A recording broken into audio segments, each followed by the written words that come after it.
तो उस तीसरी पर्ची को यदि आपका कोई व्यापारिक स्थान है जहाँ से आप अपना बिजनेस करते हैं, वहाँ अगर कोई मंदिर है तो उस मंदिर में रखिए, मूर्तियों के नीचे, तस्वीरों के नीचे।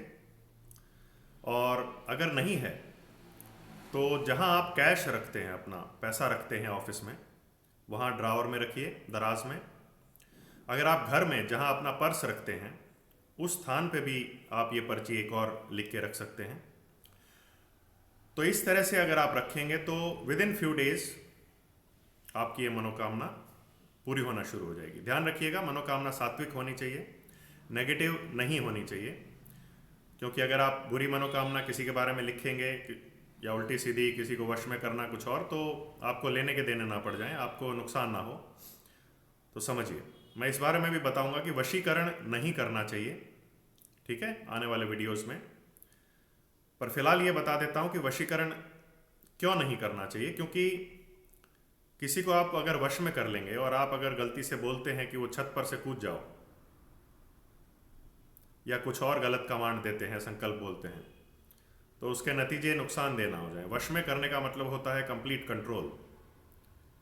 इसलिए किसी को वश में करने के लिए कार्रवाइयाँ नहीं करनी चाहिए। उसके परिणाम, अगर आपकी इच्छा तामसिक है, राजसिक है, तो कहीं आपके लिए भयंकर ना हो जाए, ऐसे साधक के लिए कहने का मतलब।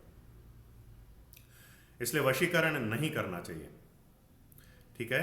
उसके लिए और दूसरे बेहतर संकल्प हैं जिनसे व्यक्ति जो है अपने लिए अच्छा कर सकता है, बेहतरी कर सकता है। पर किसी को वश में करने के लिए कोशिश में ना कीजिए। दूसरी पर्ची पे खैर लिखिए आप कि मेरा व्यापार अच्छा चले। अगर आप कोई बिजनेसमैन हैं तो आप एक और पर्ची निकाल लीजिए। पहले पेपर फाड़ना है, फिर लिखना है, लिखने के बाद नहीं फाड़ना है, ध्यान रखिएगा। क्योंकि लिखने के बाद अगर आप फाड़ेंगे तो वो दोषपूर्ण हो जाएगा, नेगेटिव एनर्जी ना दे वो, ताकि तो उस पर लिखिए मेरा व्यापार अच्छा चले, जो बिजनेसमैन है वो। और फिर ऐसे ही वो पर्ची अपने पर्स में रखिए, अपने मंदिर में, पूजा स्थान में, अपने ऑफिस में पूजा स्थान में या ड्रावर में, ऐसी जगहों पे रखिए।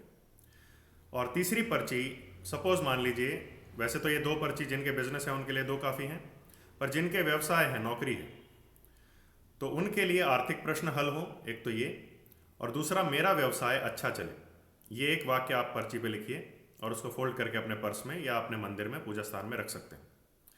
तो इस तरह से ये पर्चियाँ बनाने से, मात्र सिंपल सी चीज़ बनाने से, आपके सभी आर्थिक प्रश्न हल होंगे, आपका व्यापार व्यवसाय अच्छा चलेगा और आप सुख शांति से अपना जीवन जी सकेंगे, आगे की तरफ, सुखों की तरफ और बढ़ोतरी की तरफ। नमस्कार।